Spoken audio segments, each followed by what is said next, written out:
നമസ്കാരം. കേരള ഫിനാൻഷ്യൽ കോഡിലെ പേപ്പറിൽ budget മാനുവലിലെ first ചാപ്റ്ററിന്റെ previous question ആണ് പറയുന്നത്. വളരെ സിമ്പിൾ ക്വസ്റ്റ്യൻസ് ആണ്. നമ്മളൊന്ന് ജസ്റ്റ് കേൾക്കുക. ചോദ്യത്തിലേക്ക് കടക്കാം. ആദ്യത്തെ ചോദ്യം, budget is also known as. Budget വേറെ ഏത് പേരിൽ അറിയപ്പെടുന്നു എന്നാണ്. ആൻസർ ആനുവൽ ഫിനാൻഷ്യൽ സ്റ്റേറ്റ്മെന്റ് എന്ന പേരിലും ബഡ്ജറ്റ് അറിയപ്പെടുന്നുണ്ട്. അടുത്ത ചോദ്യം, which of the following is the first of 4 budgetary stages? അതായത് ബഡ്ജറ്ററി സ്റ്റേജസ് എന്ന് പറയുന്ന 4 സ്റ്റേജ് ഉണ്ട്. ആ 4 സ്റ്റേജിൽ ആദ്യത്തെ സ്റ്റേജ് ഏതാണെന്നാണ് ചോദിച്ചത്. അതായത് ഒരു ബഡ്ജറ്റ് തയ്യാറാക്കല്, എക്സിക്യൂഷൻ, അതിൻ്റെ റിവ്യൂ, ഇതെല്ലാം വരുന്നതിൽ 4 ഘട്ടങ്ങളുണ്ട്. ആ 4 ഘട്ടങ്ങളിലെ ആദ്യത്തെ ഘട്ടം ഏതാണ് എന്നാണ് ചോദ്യം. എൻ്റെ answer preparation of the budget. അടുത്ത ചോദ്യം, dash means a document presented before legislator every year by finance minister. അന്ന് ധനകാര്യ വകുപ്പ് മന്ത്രി നിയമസഭയ്ക്ക് മുമ്പായി അവതരിപ്പിക്കുന്ന ഡോക്യുമെന്റ്, ഫിനാൻഷ്യൽ ഡോക്യുമെന്റിന്റെ പേരെന്താണ്? ആൻസർ സംശയമില്ല, അതാണ് ബഡ്ജറ്റ്. അടുത്ത ചോദ്യം,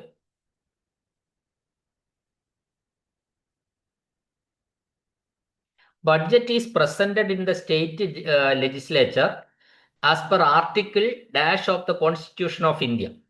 അതായത് നിയമസഭയിൽ അവതരിപ്പിക്കുന്ന ബഡ്ജറ്റ് ഇന്ത്യൻ കോൺസ്റ്റിറ്റ്യൂഷനിലെ ഏത് ആർട്ടിക്കിൾ പ്രകാരമാണ്? ആർട്ടിക്കിൾ 202 പ്രകാരമാണ്. അതായത് ഇന്ത്യൻ ഭരണഘടനയുടെ ആർട്ടിക്കിൾ 202 പ്രകാരമാണ് സംസ്ഥാന നിയമസഭയിൽ ബഡ്ജറ്റ് അവതരിപ്പിക്കുന്നത്. അടുത്ത ചോദ്യം, annual financial statement is detailed in para dash of Kerala budget manual. Kerala budget മാനുവലിലെ എത്രാമത്തെ പാരഗ്രാഫിലാണ് ഈ ആനുവൽ ഫിനാൻഷ്യൽ സ്റ്റേറ്റ്മെന്റിനെ പറ്റി വിശദമാക്കുന്നത്?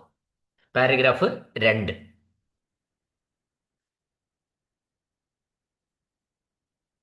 അടുത്ത ചോദ്യം, as per which article of constitution? അത് റിപ്പീറ്റ് ക്വസ്റ്റ്യൻ ആണ്, അത് പറയുന്നില്ല. അടുത്ത ചോദ്യം, ബജറ്റ് തയ്യാറാക്കൽ എന്നത് ബജറ്റ് പ്രക്രിയയിലെ എത്രാമത്തെ ഘട്ടമാണ്? ബജറ്റ് തയ്യാറാക്കൽ എന്ന് പറഞ്ഞാൽ ആദ്യത്തെ ഘട്ടമാണ്. അടുത്ത ചോദ്യം, ബജറ്റ് തയ്യാറാക്കൽ ആരംഭിക്കുന്നത്, അതുണ്ടല്ലോ, ഏത് മാസമാണ് നമ്മൾ പഠിച്ചിട്ടുണ്ട് ബജറ്റ് തയ്യാറാക്കൽ തുടങ്ങുന്നത്? അത് ജൂലൈ മാസം ആരംഭിക്കാം. അടുത്ത ചോദ്യം, ഡിപ്പാർട്ട്മെന്റൽ എസ്റ്റിമേറ്റിംഗ് ഓഫീസർമാരിൽ നിന്നുള്ള കണക്കുകൾ എങ്ങോട്ടാണ് അയക്കേണ്ടത്? ഡിപ്പാർട്ട്മെന്റൽ ഒരു ബജറ്റ് തയ്യാറാക്കുന്നതുമായി ബന്ധപ്പെട്ട് ഡിപ്പാർട്ട്മെന്റൽ എസ്റ്റിമേറ്റിംഗ് ഓഫീസർമാരിൽ നിന്നുള്ള കണക്കുകൾ എങ്ങോട്ടാണ് അയക്കേണ്ടത്? അത് ഫിനാൻസ് ഡിപ്പാർട്ട്മെന്റിലേക്കാണ് അയക്കേണ്ടത്. അടുത്ത ചോദ്യം, ബജറ്റ് തയ്യാറാക്കുന്നതിനായി എല്ലാ വകുപ്പ് മേധാവികൾക്കും ഫിനാൻസ് ഡിപ്പാർട്ട്മെന്റ് സർക്കുലർ അയക്കുന്നത് എല്ലാ വർഷവും ഏത് മാസത്തിലാണ്? അത് റിപ്പീറ്റ് ക്വസ്റ്റ്യൻ ആണ്. എല്ലാ വർഷവും ജൂലൈയിലാണ് സർക്കുലർ അയക്കുന്നത്. ഇനി ഫിനാൻഷ്യൽ കോഡിലെ സ്റ്റോറുകൾ എന്ന നിർവചനത്തിൽ വരാത്തത് ഏത്? നമ്മൾ മുമ്പ് പഠിച്ചിട്ടുള്ളതാണ്. ഫിനാൻഷ്യൽ കോഡിന്റെ ക്ലാസ്സുകൾ വന്നപ്പോൾ ഇതിനകത്ത് ഓപ്ഷൻ കൊടുത്തിരിക്കുന്നത് ഫർണിച്ചർ, ബുക്സ്, സ്റ്റേഷനറി, ഫ്യൂവല്, ഇങ്ങനെയാണ്. ഇതിൽ സ്റ്റോർ എന്ന വിഭാഗത്തിൽ വരാത്ത ഏതാണ്? നമുക്കറിയാം, ഫ്യൂവല്, ഇന്ധനം, സ്റ്റോർ എന്ന് പറയുന്ന വിഭാഗത്തിൽ വരുന്നതല്ല. ഓക്കെ, അപ്പോൾ ആൻസർ സ്റ്റോറുകൾ എന്ന നിർവചനത്തിൽ ഉൾപ്പെടാത്തത് ഇവിടെ ഫ്യൂവലാണ്. ഫ്യൂവൽ അഥവാ ഇന്ധനം. അടുത്ത ചോദ്യം, ബജറ്റ് തയ്യാറാക്കുന്നതിനായി ഓരോ വകുപ്പുകളിൽ നിന്നും ലഭിക്കുന്ന വരുമാനത്തിന്റെയും ചെലവിന്റെയും കണക്കുകൾ പ്രാഥമികമായി പരിശോധിക്കുന്നത് ആരാണ്? അത് അഡ്മിനിസ്ട്രേറ്റീവ് ഡിപ്പാർട്ട്മെന്റ് ആണ് പ്രാഥമികമായി പരിശോധിക്കുന്നത്. അടുത്ത ചോദ്യം, കേരള ബജറ്റ് മാനുവൽ പുറത്തിറക്കാൻ അധികാരമുള്ള സർക്കാർ വകുപ്പ് ഏതാണ്? സംശയമൊന്നുമില്ല, ധനകാര്യ വകുപ്പാണ്. അടുത്ത ചോദ്യം, ഡിപ്പാർട്ട്മെന്റൽ എസ്റ്റിമേറ്റ് സമർപ്പിക്കേണ്ട അവസാന തീയതി എന്നാണ്? ഡിപ്പാർട്ട്മെന്റൽ എസ്റ്റിമേറ്റ്, അതായത് ബജറ്റുമായി ബന്ധപ്പെട്ട ഡിപ്പാർട്ട്മെന്റൽ എസ്റ്റിമേറ്റ് സമർപ്പിക്കേണ്ട അവസാന തീയതി നമ്മൾ പഠിച്ചതാണ് നവംബർ 30. നവംബർ 30. ഏകദേശം, അടുത്ത ചോദ്യം, ഏകദേശം ഏതു മാസാവസാനത്തോടെയാണ് നിയമസഭയിൽ അവതരിപ്പിക്കുന്നതിനായി ബജറ്റ് തയ്യാറാവുന്നത്? സാധാരണഗതിയിൽ ഫെബ്രുവരി മാസാവസാനത്തോടെയാണ് ബജറ്റ് അവതരിപ്പിക്കാനായിട്ട് തയ്യാറാകുന്നത്. അടുത്ത ചോദ്യം, ബജറ്റ് സൈക്കിളിന്റെ ശരിയായ ക്രമം ഏതാണ്? ആൻസറേ ഞാൻ പറയുള്ളൂ. ബജറ്റ് സൈക്കിൾ എന്ന് പറഞ്ഞാൽ നമുക്കറിയാം 4 സ്റ്റേജസ് ഉൾക്കൊള്ളുന്നതാണ് ഈ ബജറ്റ് സൈക്കിൾ എന്ന് പറയുന്നത്. അതിൻ്റെ ശരിയായ ക്രമം ഏതാണ്? ഇപ്പം നമുക്കറിയാം, ആദ്യം പ്രിപ്പറേഷനാണ്. Budget preparation, presentation, passing, review of the budget. ഇങ്ങനെയാണ് 4 ഘട്ടം. ആ ക്രമത്തിൽ പോകണം. ആദ്യം പ്രിപ്പറേഷനാണ്, തയ്യാറാക്കല്, അവതരണം, പാസ്സാക്കല്, അവലോകനം. ഓക്കെ, അത് സംശയമില്ല. വാക്ക് കാണുമ്പോൾ തന്നെ നമുക്കത് ആൻസർ മനസ്സിലാവും. അടുത്ത ചോദ്യം, ലെറ്റർ ഓഫ് ക്രെഡിറ്റിന്റെ സാധുത കാലാവധി എത്രയാണ്? KFC നിന്ന് കയറി വരുന്ന ചോദ്യങ്ങൾ അതൊക്കെ. ലെറ്റർ ഓഫ് ക്രെഡിറ്റ് ഒക്കെ മുൻപ് നമ്മൾ പറഞ്ഞിട്ടുള്ളതാണ്, അറിയാലോ. സാധാരണഗതി ഒരു ബിസിനസ് ഇടപാടിൽ, അതായത് ഇന്റർനാഷണൽ ട്രേഡിൽ വിൽപ്പനക്കാരന് പണം ലഭിക്കുമെന്ന് ഉറപ്പ് നൽകുന്നതിനായിട്ട് ബാങ്ക് നൽകുന്ന ഒരു സാമ്പത്തിക രേഖയാണ് ലെറ്റർ ഓഫ് ക്രെഡിറ്റ് എന്ന് പറയുന്നത്. ആ ലെറ്റർ ഓഫ് ക്രെഡിറ്റിന് എത്ര കാലാവധി ഉണ്ട് എന്നാണ് ചോദ്യം. സാധുത, അതിന്റെ വാലിഡിറ്റി പീരീഡ് എത്രയാണെന്നാണ് ചോദ്യം. ഞാൻ ഒരിക്കൽ കൂടി പറയാം, നമ്മൾ ഓൾറെഡി ഡിസ്കസ് ചെയ്തതാണ്. ഒരു ബിസിനസ്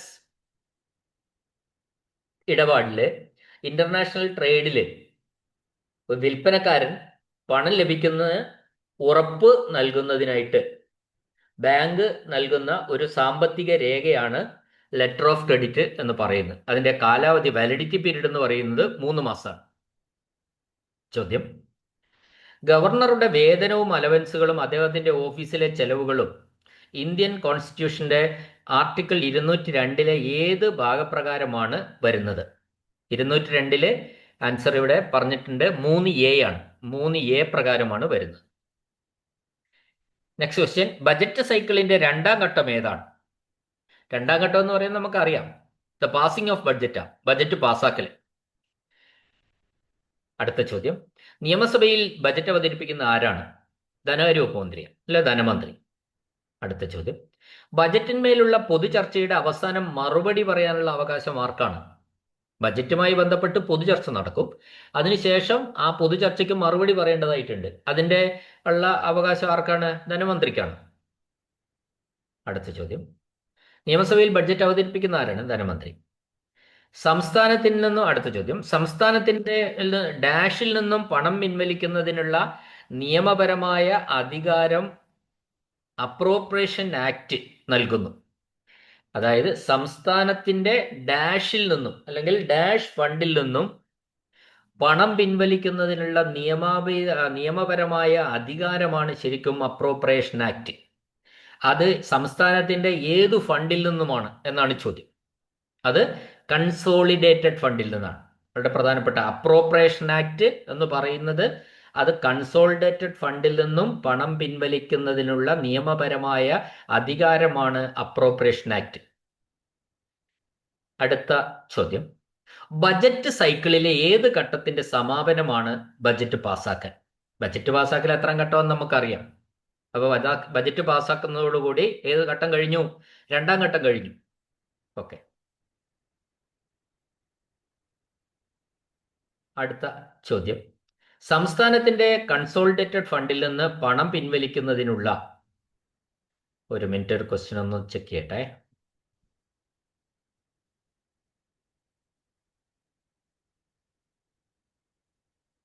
ഇവിടെ നമ്മൾ അവതരണം,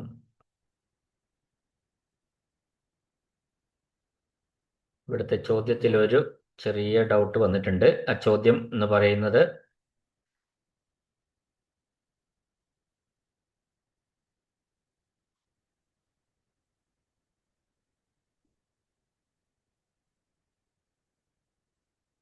ബജറ്റ് സൈക്കിളിലെ ഏത് ഘട്ടത്തിന്റെ സമാപനമാണ് ബജറ്റ് പാസ്സാക്കൽ? ബജറ്റ് പാസ്സാക്കൽ എന്ന് പറയുന്നത് അത് 3ാം ഘട്ടമാണ് ശരിക്കും. 2ാം ഘട്ടം അല്ല ശരിക്കും, അത് 3ാം ഘട്ടമാണ്. ബജറ്റ് തയ്യാറാക്കലും അവതരണവും കഴിഞ്ഞിട്ട് 3-ാം ഘട്ടത്തിലാണ് പാസ്സാക്കൽ. അത് 4-ാം ഘട്ടം റിവ്യൂ ആണ്. ഓക്കെ, അതാണ് സംശയം തോന്നിയത്. അടുത്ത ചോദ്യം, സംസ്ഥാനത്തിന്റെ കൺസോളിഡേറ്റഡ് ഫണ്ടിൽ നിന്ന് പണം പിൻവലിക്കുന്നതിനുള്ള നിയമപരമായ അധികാരം ഏതാണ്? നമ്മളിപ്പോൾ പറഞ്ഞു അപ്രോപ്രിയേഷൻ ആക്ട് ആണ്. അപ്രോപ്രിയേഷൻ ആക്ട് ഒരിക്കൽ കൂടി, സംസ്ഥാനത്തിന്റെ കൺസോളിഡേറ്റഡ് ഫണ്ടിൽ നിന്ന് പണം പിൻവലിക്കുന്നതിനുള്ള നിയമപരമായ അധികാരമാണ് അപ്രോപ്രിയേഷൻ ആക്ട്. അടുത്ത ചോദ്യം, ബജറ്റ് സൈക്കിളിന്റെ 3-ാം ഘട്ടം ഏതാണ്? എക്സിക്യൂഷനാണ്.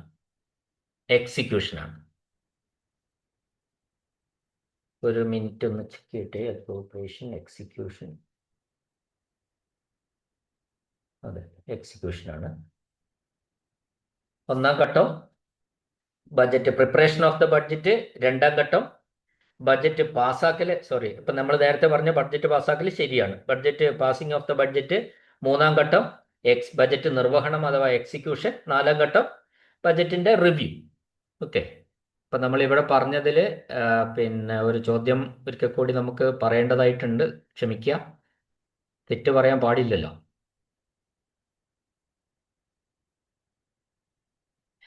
ബജറ്റ് സൈക്കിളിന്റെ 2-ാം ഘട്ടം ഏതാണെന്നാണ് ചോദ്യം. അത് ശരിക്കും ബജറ്റ് സൈക്കിളിന്റെ 2-ാം ഘട്ടം അവസാനിക്കുന്നതെന്ന് പറഞ്ഞാൽ 2-ാം ഘട്ടം പാസ്സാക്കലാണ്, 3-ാം ഘട്ടമാണ് എക്സിക്യൂഷൻ. ഓക്കെ, ഇപ്പൊ കുഴപ്പമില്ല.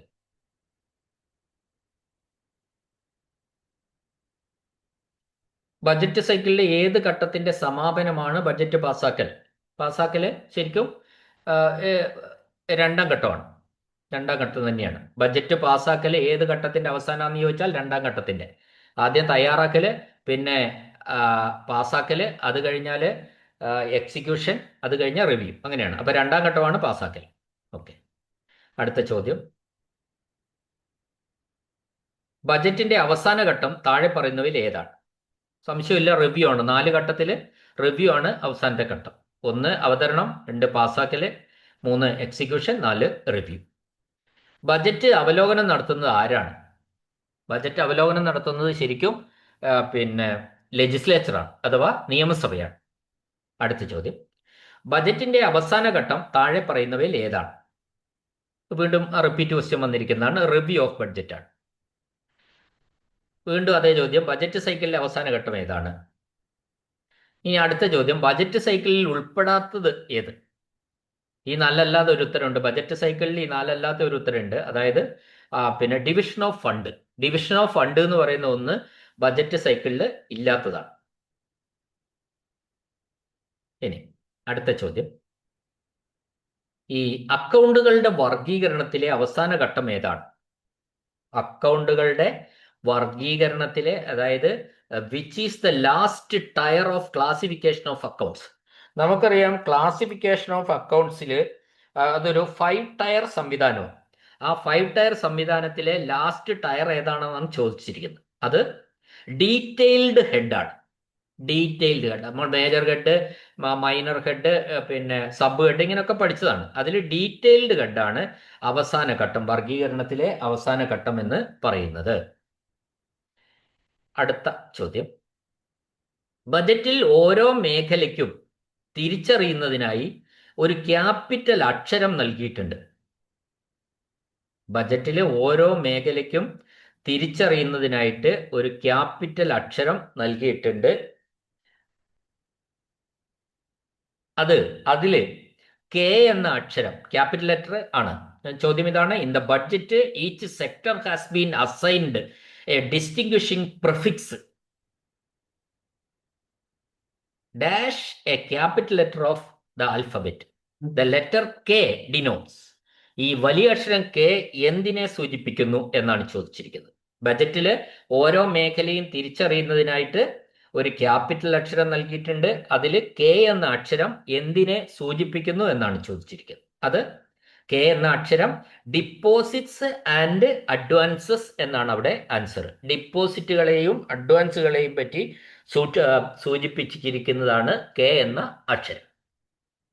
അതാണ് അതിനെ സംബന്ധിച്ച ചോദ്യമെന്ന് പറയുന്നത്.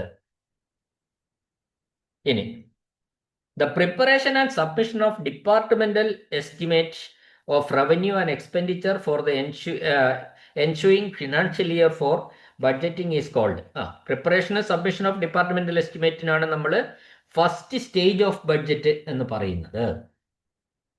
ഇനി അടുത്ത ചോദ്യം, the request from executive to legislature for a specified sum of money to finance a particular service during the year is called. വളരെ ഇമ്പോർട്ടൻ്റ് ആണ് കേട്ടോ.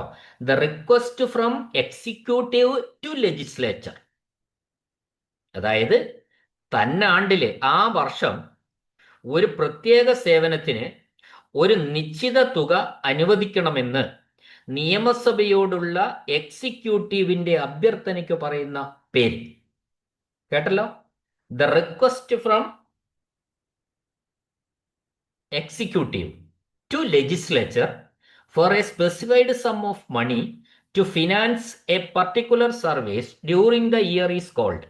ഇതിന്റെ മലയാളം ഇങ്ങനെയാണ് വരിക, ഈ വർഷം ഒരു പ്രത്യേക സേവനത്തിന് ഒരു നിശ്ചിത തുക അനുവദിക്കണമെന്ന് നിയമസഭയോടുള്ള എക്സിക്യൂട്ടീവിന്റെ അഭ്യർത്ഥനയ്ക്ക് പറയുന്ന പേരാണ് ഡിമാൻഡ് ഫോർ ഗ്രാന്റ്.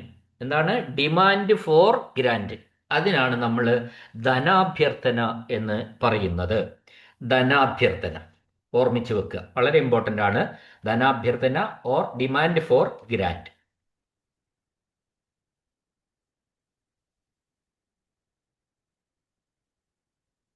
അപ്പോൾ ഒരു ക്ലാസ്സിലൂടെ പറയാനുള്ള ക്വസ്റ്റ്യൻസ് ഉണ്ട്, അതുകൊണ്ട് നമുക്ക് ഈ ക്ലാസ് ഇവിടെ അവസാനിപ്പിക്കാം. എന്തെങ്കിലും കണ്ടന്റിൽ നിങ്ങൾക്ക് ഈ പറയുന്ന ഞാൻ പറഞ്ഞു വരുന്ന ഏതെങ്കിലും കണ്ടന്റുകളിൽ ഡൗട്ട്സ് വന്നാൽ നിങ്ങൾ കമൻറ്റ് ബോക്സിൽ രേഖപ്പെടുത്തിയാൽ മതി, എൻ്റെ മറുപടി പറഞ്ഞു തരും. ഓക്കെ, അപ്പോൾ ഈ ക്ലാസ് കേട്ട എല്ലാവർക്കും നന്ദി, നമസ്കാരം.